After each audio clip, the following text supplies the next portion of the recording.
Hi, Shikha. Hi, hi, how are you? I'm doing great. How are you doing? All good. Today's been a good day, so good admits have come in for us, so I'm very happy with that.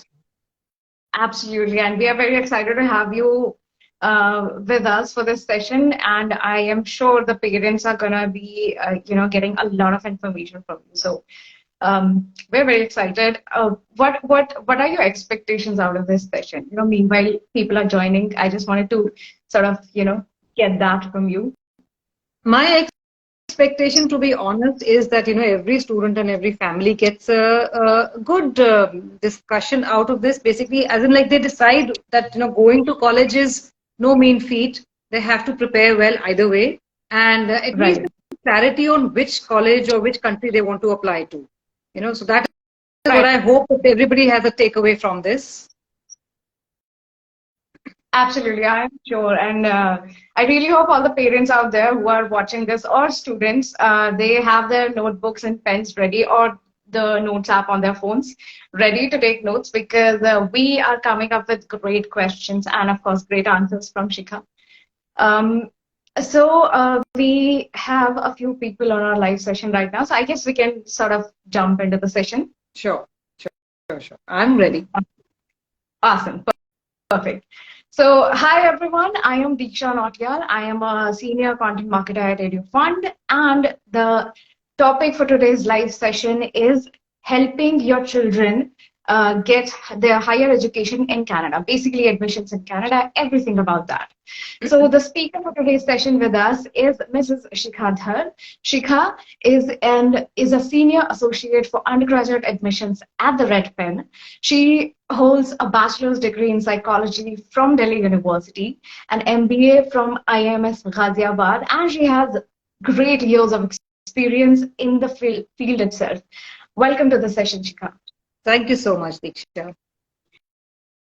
So, before we jump into the questions, we actually received a few questions from the parents and students itself. So, we will be dealing with all those questions, especially the questions that were coming a lot, basically common ones. But before that, I just want to give a short introduction about EduFund to all the people who have joined us for the first time. Um, so, EduFund is basically India's first investment and advisory app that helps Indian parents plan and save for their child's education. So once you download the app, you can explore multiple options from learning about the investment worlds through interesting videos and quizzes, which also gives you rewards in return, and from exploring different mutual fund options. And also getting to interact with our saving experts because they are there to help you in every step of the way. So do not forget to check out the app once the session ends. But before that, let's jump into the questions now. So are you ready, Chika? Yes, I am. Awesome, perfect. So, before we jump into the more technical aspects of admissions, I would like to start with something light and basic, basically. So, people have a good understanding of what kind of questions they want to ask. So, all the students who are sort of planning to study abroad, especially in Canada, what are the basic things that they must be aware of to sort of get started in their admissions journey? So typically, most students do actually start planning in high school, which is in India, 9th, 10th, 11th, and 12th grade. Planning is a key thing. You should always plan in advance. Like I know sometimes 9th and 10th graders are not ready. Like what they don't even they're not even ready with what course they want to study, let alone which country. But by the Right. 9th and 10th grade, most students do get an idea, and of course, families have an idea. That this student is going to study in India or going to study overseas.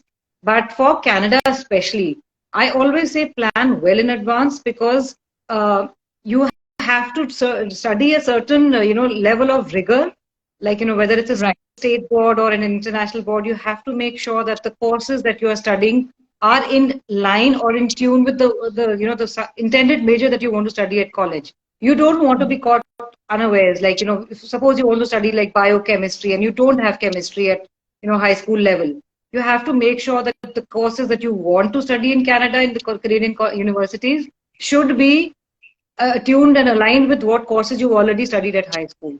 So the key thing is Right. planning your academics. The second big thing is, I would say, consulting with your school counselor. You should always discuss with most schools do actually have a career counselor or a college counselor. And it's a good idea to reach out to them to find out a college list and even get the lowdown of where the college is located and what all expectations they have from Indian boards, right? And another big takeaway is in this when you're thinking of applying to Canada is get into the habit of writing, because most Canadian colleges and universities, they have essays, and all of these essays should be written by the student. They can be edited by other people, but overall written by the student. Also, simply because most popular courses in Canadian universities, they have something called video interviews. These video interviews are live, and so when you're writing on it, the essay you've written as part of your application, that can kind of either make or break your application, your entire application. Right. And the last thing is achievements. Your high school grades matter a lot. Absolutely. So these, four things I would say. Right. Right. You have given us a great answer to begin with. And so, just talking about the admissions and all that. So a few days ago, I was just scrolling through my phone, checking out the news, and I came across an interesting piece on the Economic Times. The piece said that in the last year, about 2.26 lakh Indian students went to Canada to study. Why do you think such high number of students are choosing Canada over any other country abroad? Like, what really attracts students? So, of course, the biggest thing is that, it's a great quality of education.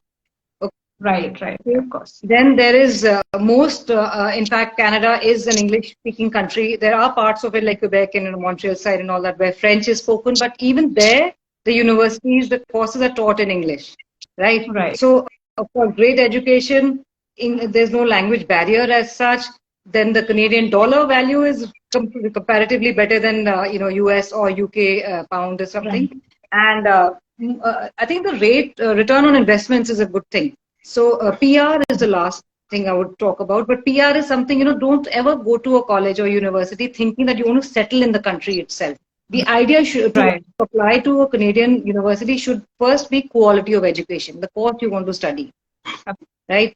And of course, the other things why people apply to Canada is because high standard of living is there. And I don't know how to say this in a less scary sounding thing, but there is lesser discrimination, I would say. So Indians adapt well, and of course co-op options, which is basically part of study and internship, which is part of the curriculum at a university. So it's very attractive in many aspects.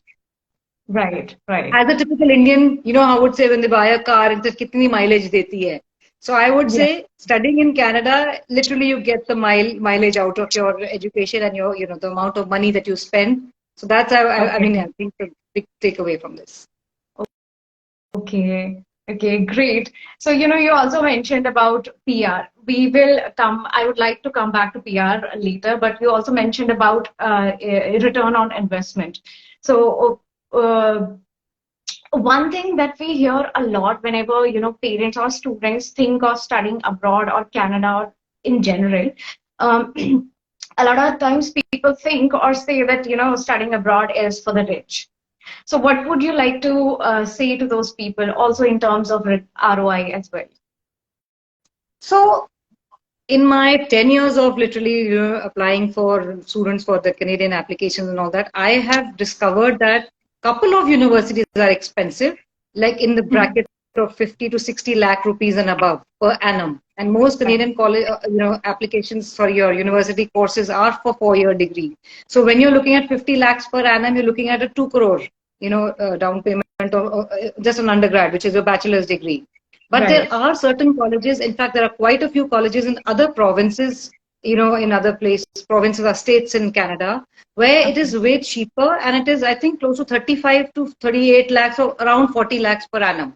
So it's obviously like 30, 40 lakhs cheaper, compared to certain well-known universities. You can always apply to other colleges and other province colleges and all that universities, which are not that expensive, right? Right. And there are certain courses which are actually just 2 years courses. These are more skill-based courses, not necessarily a 4-year degree. But you have to be mindful of the fact that after 2 years, what? Would you kind of, step into a regular college? Because in any case, you will, do the effort of looking for the course of, university that you want to apply to. Or Right. are you okay with a degree or a diploma, rather, a 2-year diploma, which will get you a basic entry-level job, which may not get you the return that you want after a full 4-year undergrad degree. Right, so Okay. it's expensive, but Right. it is obviously. I just wind up the question and answer saying it's expensive as compared to an Indian college, attending an Indian college. But Of course, yeah. comparatively, if you were to study in a US or it's a US college, US university, it is by far, I think, cheaper, than US colleges.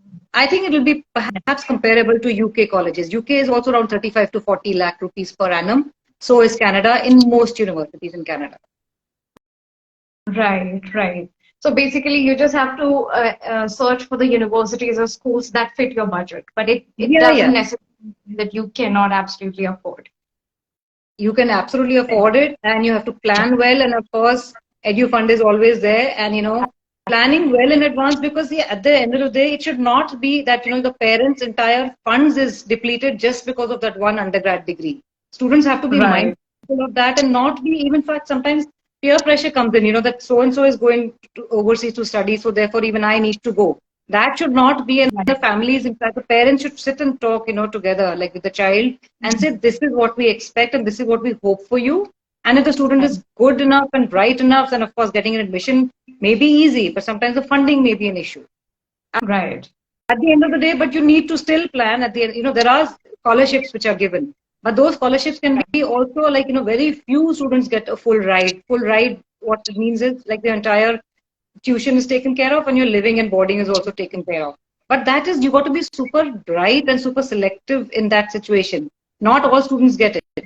Okay, some students do get, up to from 5,000 Canadian dollars to up to $20,000, $25,000. Even this year, we've got many students who got $25,000 per annum scholarship.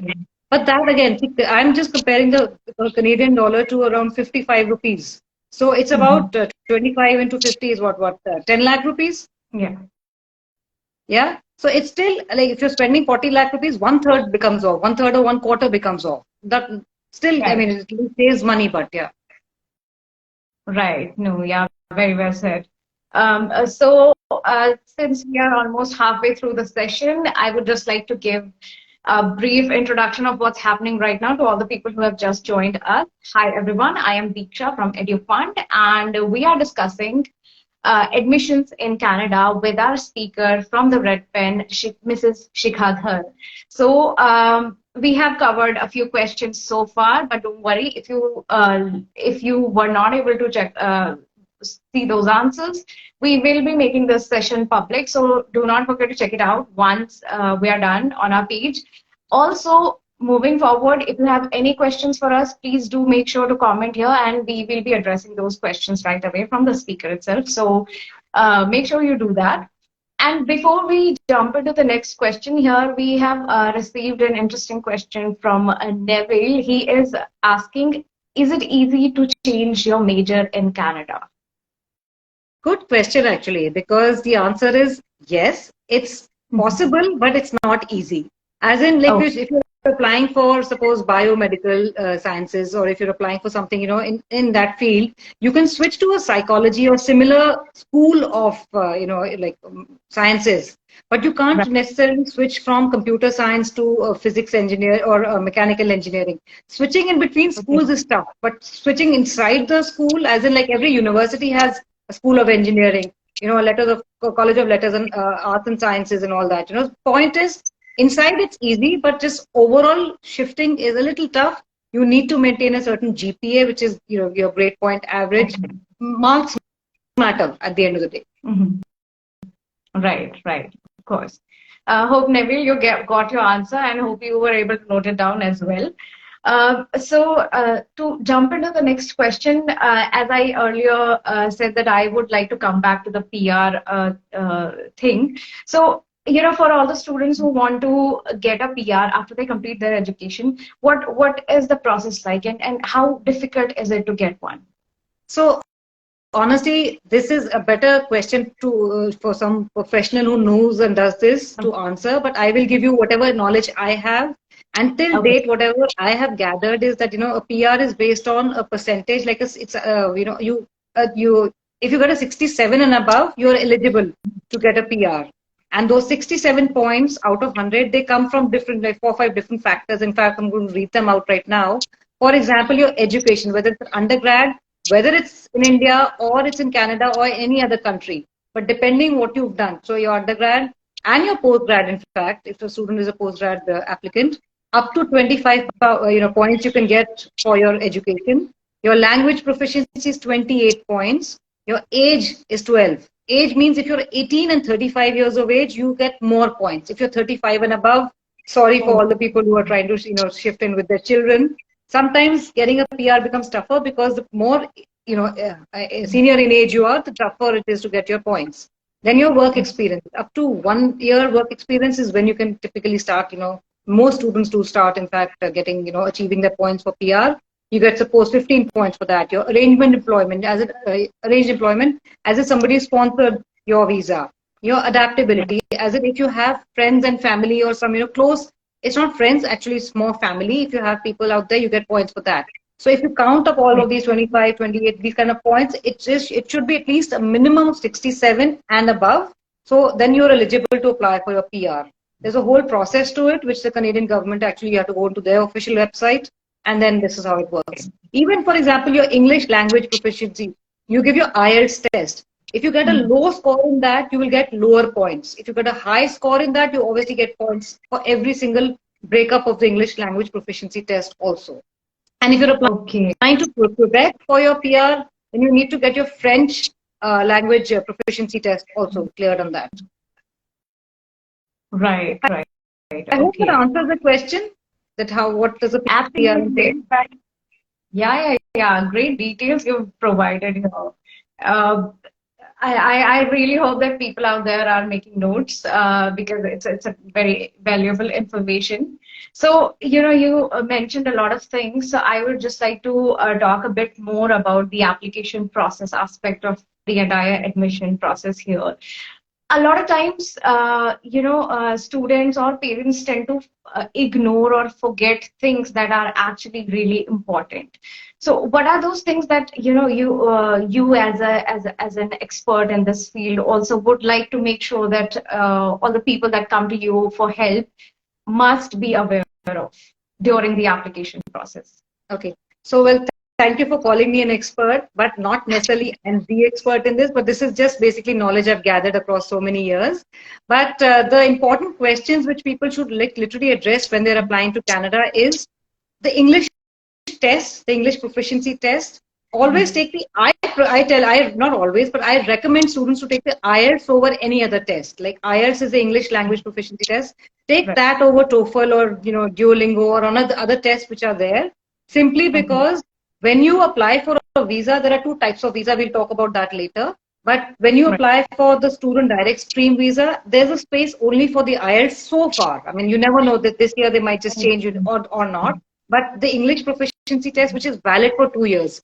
Suppose the student is in grade 11 or even in 9th and 10th. Don't take the test at that time because these scores are valid only for 2 years.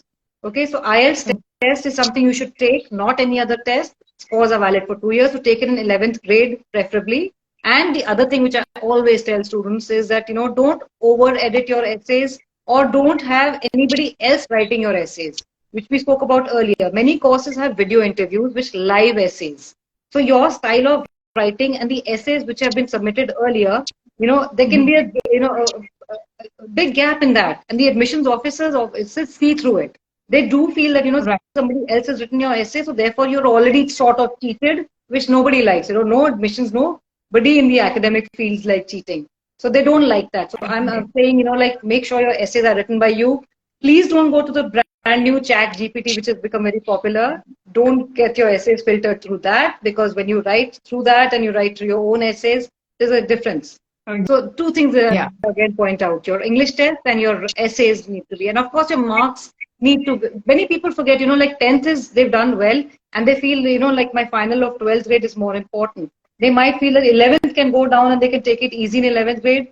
Well, no. Unfortunately, in all overseas foreign universities, your 10th, 10th, 11th and 12th predicted grades matter. In Okay. US, even your 9th grade is important. Right. Right. Oh, very well answered. I would also like to ask all the viewers out there if they have any questions for the speaker related to the topic, please comment right now so that we can address those.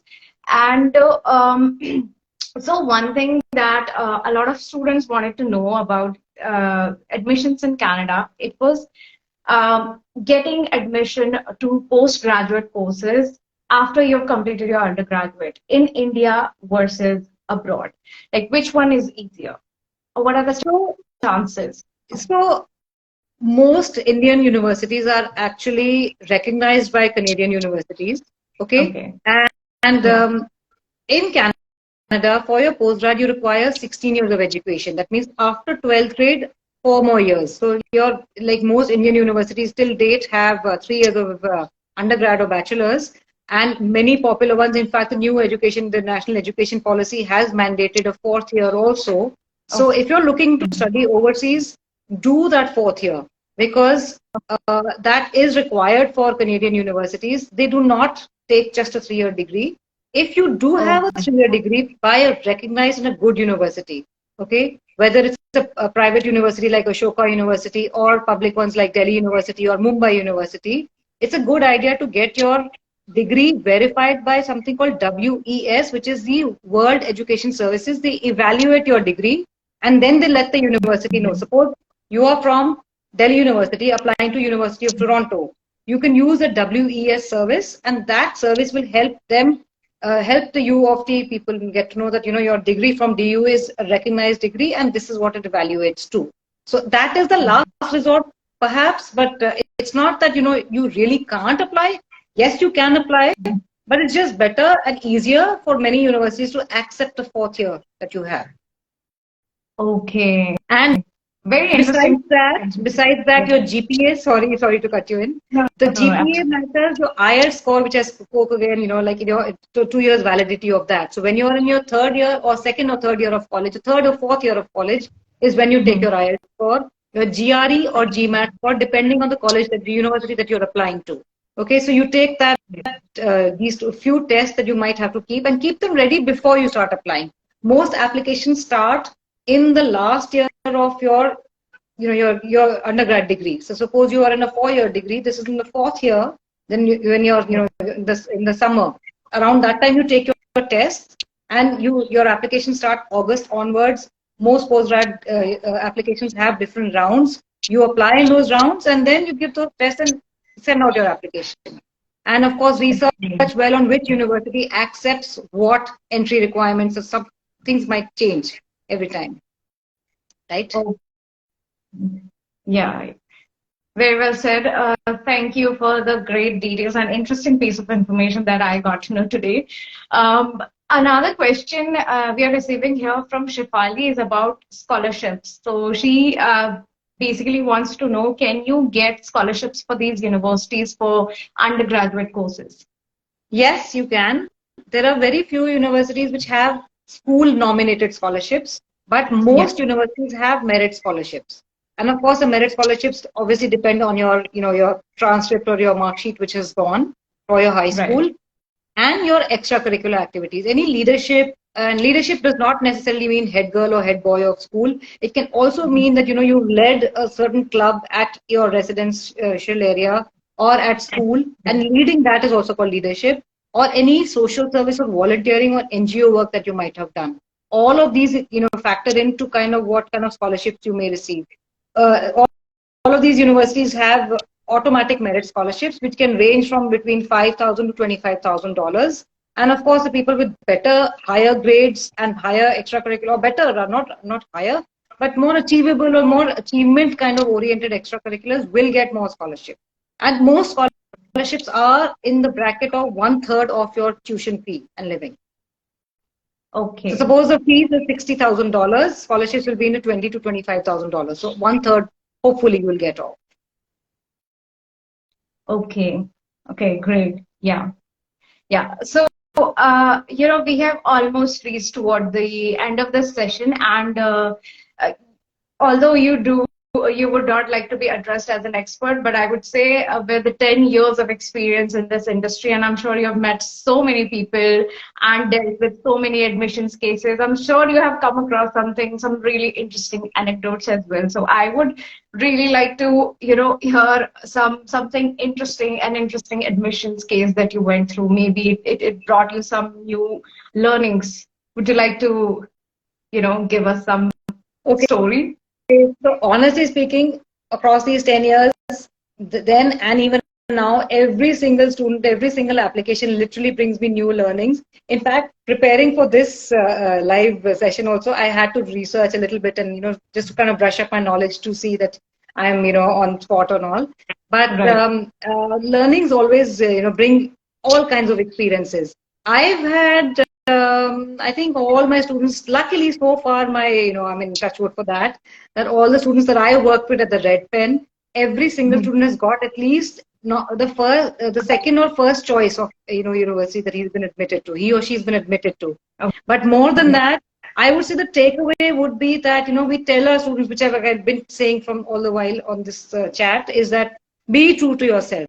If you've done something, say it. If you've not done anything, don't, cook up stories is what I would say. Is that, if Right. you've not done some achievement, because sometimes it comes across when you're doing your live interview, which is your Kira talent video interview, which many Canadian universities have. There you might say something which is not written or not added to your application. Then the university might just say that, you've said something here and you've not said something there. Why? So always have an honest application. Never ever try to achieve something you haven't. That is what I've learned and try to tell my students across these so many years. And another thing I would say is always keep in mind that when you're applying, when you've got admitted to a Canadian university, is that there are two aspects to the last part of it after accepting the application. Number one is a study permit, and then the second part is your Canada student visa. It's actually just a visa, visitor visa. Study permit is what gets you to study out there.